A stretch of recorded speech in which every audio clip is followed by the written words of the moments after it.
ગામડાની એ શાંત સવાર હતી. પક્ષીઓનો કલરવ હજુ શરૂ જ થયો હતો ત્યાં રસોડામાંથી વાસણનો ધીમો અવાજ સંભળાયો. 70 વર્ષના શાંતાબા આજે વહેલા ઉઠી ગયા હતા. એમનો જમણો હાથ થોડો ધ્રુજતો હતો, પણ એમણે હળવેકથી ચાની તપેલી ગેસ પર મૂકી. બા, તમે કેમ ઉઠ્યા? મેં ના પાડી હતી ને કે સવારે હું બધું કરી લઈશ. પાછળથી એક મીઠો પણ ચિંતાતુર અવાજ આવ્યો. એ અંજલિ હતી, ઘરની વહુ. શાંતાબાએ પાછળ ફરીને જોયું અને હોઠ પર એક ફીકું સ્મિત લાવીને કહ્યું, અરે દીકરા, તારી તબિયત ઠીક નથી અને આજે તારે વહેલા ઓફિસે જવાનું છે ને? મને થયું લાવ તારા માટે ગરમા ગરમ આદુવાળી ચા બનાવી રાખું. અંજલિની આંખોમાં જળજળિયા આવી ગયા. આ એ જ સાસુ હતા જેની સાથે 5 વર્ષ પહેલાં જ્યારે તે આ ઘરમાં આવી ત્યારે નાની નાની વાતે અણબનાવ થતો હતો. પણ આજે તો સંબંધની વ્યાખ્યા જ બદલાઈ ગઈ હતી. અંજલિએ શાંતાબાના હાથમાંથી ચીપિયો લઈ લીધો અને તેમને ખુરશી પર બેસાડ્યા. બા, તમે બેસો, હું ચા ગાળી લઉં છું, અંજલિએ કહ્યું. પણ જેવું એણે ચાનું કપ ભર્યું, એના હાથમાંથી કપ છટકી ગયો અને જમીન પર પડીને તેના ટુકડા થઈ ગયા. શાંતાબા ફટાફટ ઊભા થયા. ઓહો, તને વાગ્યું તો નથી ને દીકરા? તું રહેવા દે, હું સાફ કરી નાખું છું. ના બા, તમે દૂર રહો, કાચ વાગી જશે. અંજલિનો અવાજ ગળગળો થઈ ગયો. પણ અચાનક એની નજર શાંતાબાના હાથ પર પડી. શાંતાબાના હાથમાં પહેરેલી લાલ કાચની બંગડીઓમાંથી એક બંગડી તૂટી ગઈ હતી અને એમના કાંડામાંથી લોહીની એક નાની ધાર વહી રહી હતી. હા, તમારો હાથ. અંજલિએ દોડીને ફર્સ્ટ એડ બોક્સ લઈ આવી. શાંતાબા હસ્યા અને બોલ્યા, અરે આ તો મામૂલી ઉઝરડો છે, પણ તને ખબર છે અંજલિ, આ બંગડીઓ મને તારા સસરાએ લગ્નના પહેલા વર્ષે અપાવી હતી. આજે એક તૂટી ગઈ. કદાચ સમય પૂરો થયો હશે. અંજલિને ખબર હતી કે આ બંગડીઓ શાંતાબા માટે કેટલી કિંમતી હતી. એણે લોહી લૂછ્યું અને પાટો બાંધ્યો, પણ એના મનમાં એક અજીબ ડર પેઠો. શું આ કોઈ અશુભ સંકેત હતો? શાંતાબાએ એક સમય પૂરો થયો એવી વાત કરી. ત્યારે જ ફોનની રિંગ વાગી. અંજલિએ ફોન ઉપાડ્યો અને સામે છેડેથી જે સમાચાર મળ્યા એ સાંભળીને એના હાથમાંથી ફોન નીચે પડી ગયો. એના ચહેરાનો રંગ ઉડી ગયો હતો. શું થયું બેટા? કોનો ફોન હતો? શાંતાબાએ ચિંતાથી પૂછ્યું. અંજલિ કશું બોલી શકી નહીં. બસ શાંતાબાની સામે જોઈ રહી. એની આંખોમાંથી આંસુ વહેવા લાગ્યા. આ એ વળાંક હતો જે આ ઘરની શાંતિને હંમેશા માટે હચમચાવી દેવાનો હતો. અંજલિના હાથમાંથી પડેલો ફોન જમીન પર પટકાયો, પણ એનો અવાજ અંજલિના કાનમાં હજુ ગૂંજતો હતો. હોસ્પિટલમાંથી ફોન હતો. અંજલિના પતિ અને શાંતાબાના એકના એક દીકરા આકાશનો ગંભીર અકસ્માત થયો હતો. શાંતાબા ધ્રુજતા અવાજે બોલ્યા, બેટા બોલ તો ખરી, કોનો ફોન હતો? આકાશને કંઈ થયું છે? તે કેમ હજુ ઘરે નથી આવ્યો? અંજલિએ મન મક્કમ કર્યું. એને ખબર હતી કે જો તે અત્યારે તૂટી જશે તો શાંતાબાનું નબળું હૃદય આ આઘાત સહન નહીં કરી શકે. તેણે આંસુ લૂછ્યા અને જૂઠું બોલતા કહ્યું, બા, કંઈ નથી થયું. આકાશની ઓફિસમાં મશીન બગડ્યું છે એટલે એને મોડું થશે. આ તો મારા ફ્રેન્ડનો ફોન હતો. એના ઘરે તકલીફ છે એટલે હું જરા જઈને આવું. પણ બેટા, તારો ચહેરો તો સફેદ પડી ગયો છે. શાંતાબાની મમતા બધું સમજી જતી હતી. બા, પ્લીઝ તમે આરામ કરો, હું હમણાં જ આવી. અંજલિએ ઉતાવળે ઘરની બહાર નીકળી ગઈ. રસ્તામાં રિક્ષામાં બેસીને તે ધ્રુસકે ને ધ્રુસકે રડી પડી. તે મનોમન પ્રાર્થના કરી રહી હતી, હે ભગવાન, મારા આકાશને બચાવી લેજો. બા જીવી નહીં શકે એના વગર. હોસ્પિટલ પહોંચતા જ ડૉક્ટરે અંજલિને ઓપરેશન થિયેટર પાસે બોલાવી. જુઓ અંજલિબેન, આકાશની હાલત નાજુક છે. એના મગજમાં ગંભીર ઈજા થઈ છે.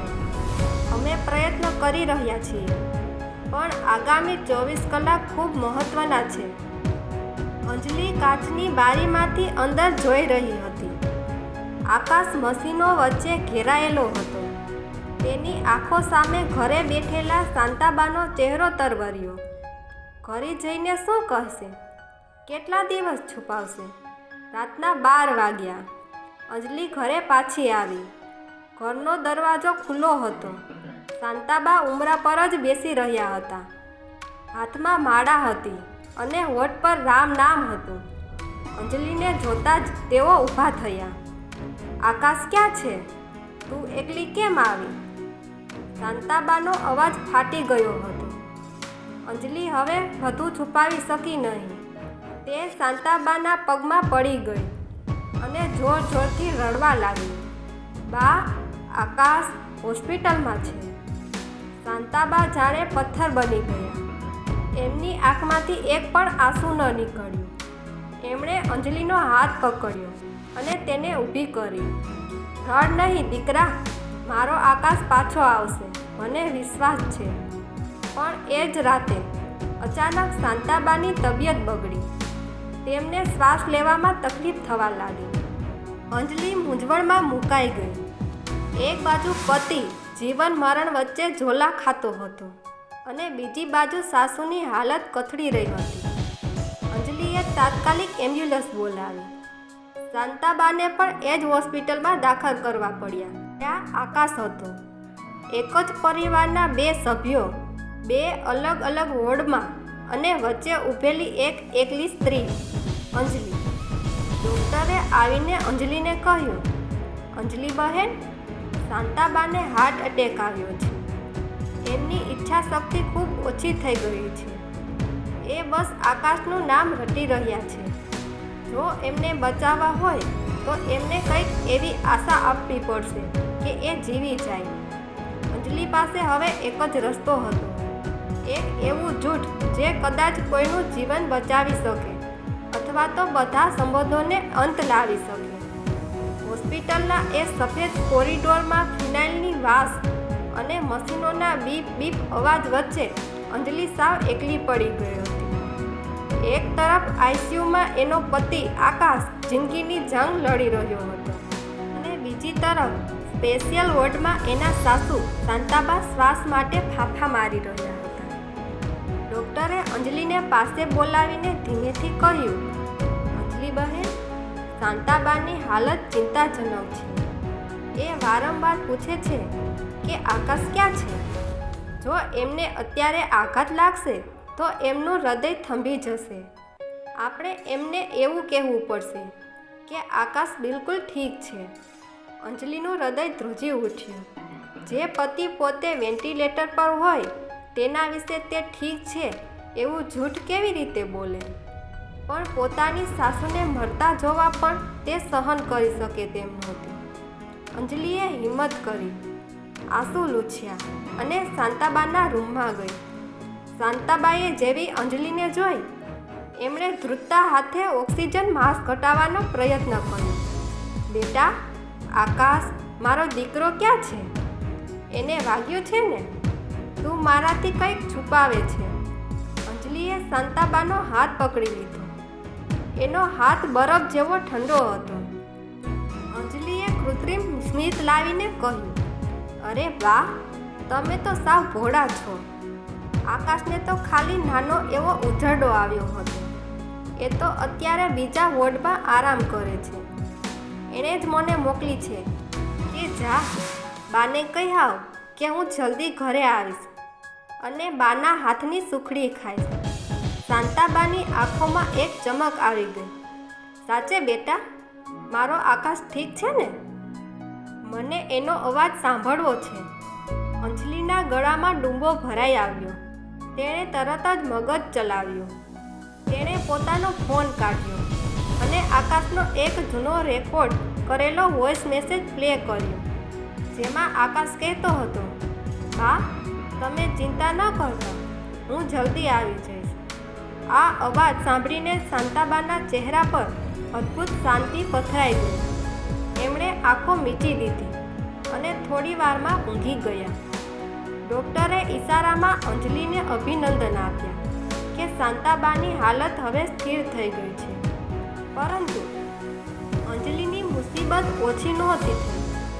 જેવી તે આકાશના વોર્ડ પાસે ગઈ ત્યાં નર્સ દોડતી બહાર આવી। સિસ્ટર, જલ્દી ડૉક્ટરને બોલાવો, પેશન્ટનું બીપી લો થઈ રહ્યું છે। અંજલિના પગ નીચેથી જમીન સરકી ગઈ। તે કાચની પેલે પાર જોઈ રહી હતી। ડૉક્ટરો આકાશના છાતી પર પમ્પિંગ કરી રહ્યા હતા। અંજલિ ઘૂંટણીએ બેસી ગઈ। એક બાજુ સાસુને જૂઠું આશ્વાસન આપીને બચાવ્યા હતા અને બીજી બાજુ એ આશ્વાસનનો આધાર જ છીનવાઈ રહ્યો હતો। તેણે ભગવાન સામે જોઈને મનોમન ઝઘડો કર્યો। ભગવાન, મેં એક માને બચાવવા જૂઠ બોલ્યું છે। શું મારું એ જૂઠ પાપ બની જશે? મારા પતિને કંઈ ન થવું જોઈએ, નહીંતર હું બાને શું જવાબ આપીશ? અચાનક હોસ્પિટલના એ શાંત વાતાવરણમાં એક ચમત્કાર થયો। આકાશના હાથની આંગળીઓ સહેજ હલી। મોનિટર પર ચાલતી સીધી રેખા ફરીથી ધબકારા બતાવવા લાગી।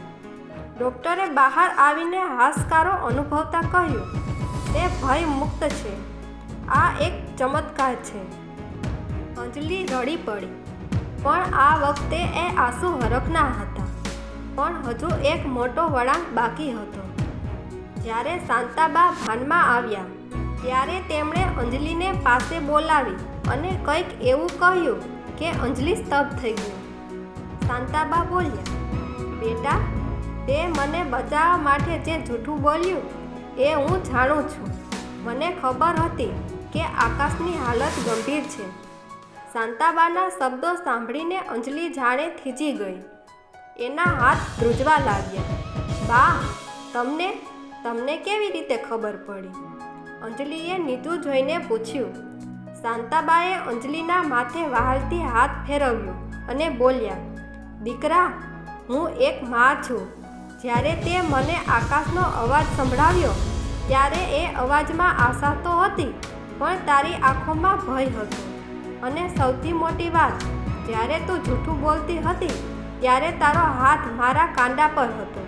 જે સ્ત્રીના પતિનું હૃદય મુસીબતમાં હોય એના ધબકારા એની નાડીઓમાં સંભળાઈ જાય છે। મને ખબર હતી કે મારો દીકરો જોખમમાં છે, પણ મેં જોયું કે મારી વહુ મને બચાવવા માટે પોતાના આખા અસ્તિત્વ સાથે લડી રહી છે। તારું એ પવિત્ર જૂઠ જ મારી દવા બની ગઈ।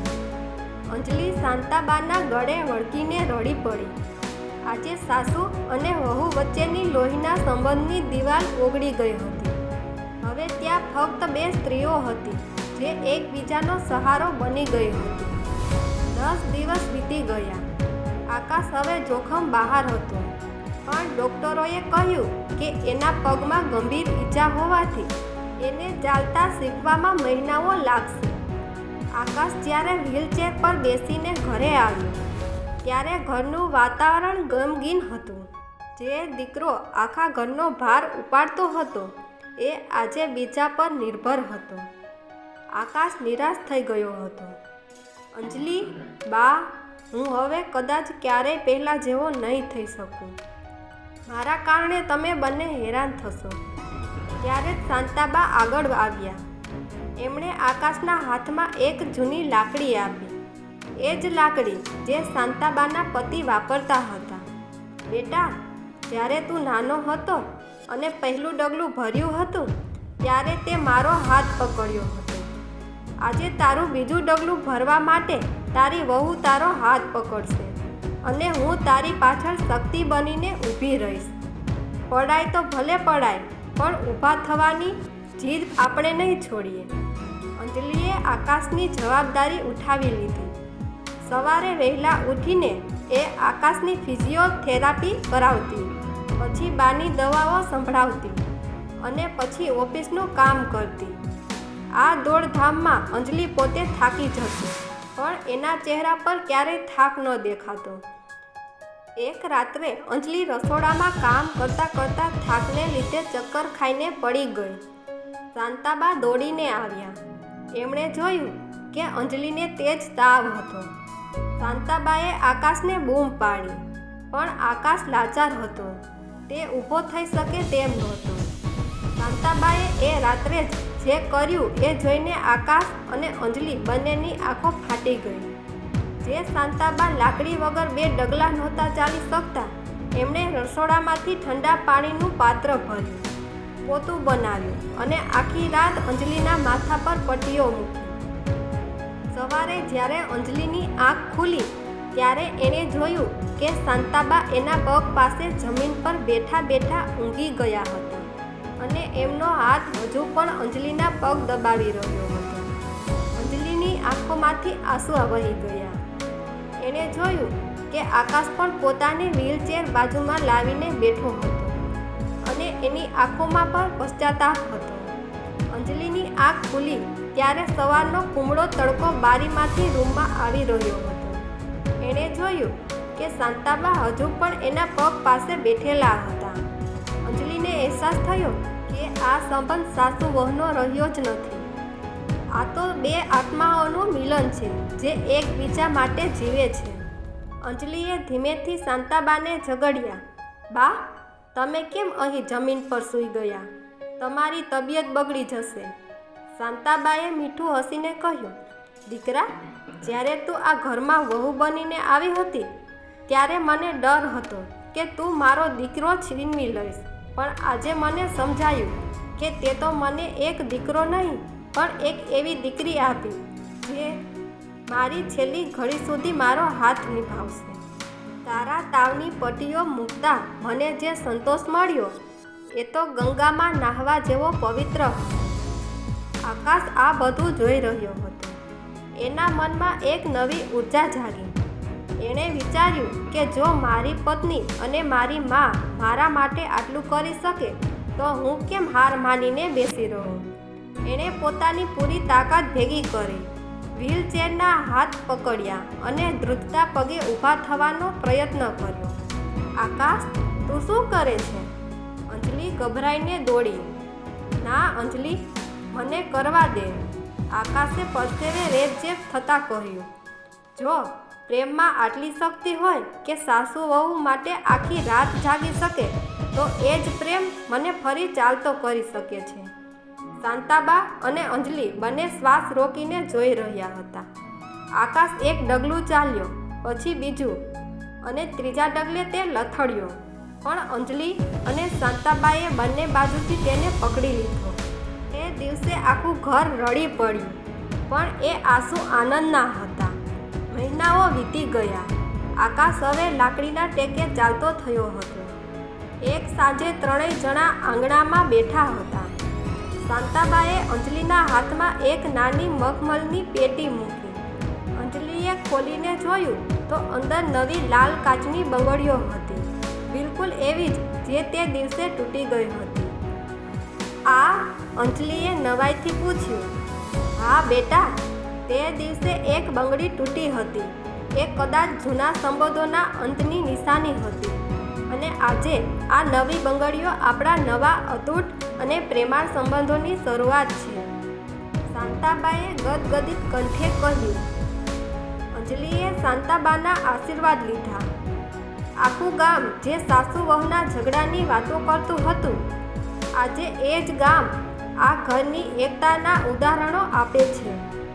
વાર્તાનો બોધ: સાસુ અને વહુ વચ્ચેનો સંબંધ કાચની બંગડી જેવો નાજુક હોય છે, પણ જો તેમાં અહંકારને બદલે સમજણ અને સ્વાર્થને બદલે સેવા ભળે તો એ જ સંબંધ દુનિયાનું સૌથી મજબૂત અને પવિત્ર બંધન બની જાય છે. ઘર માત્ર દિવાલોથી નથી બનતું, પણ એકબીજાના દુઃખમાં ઢાલ બનવાથી બને છે.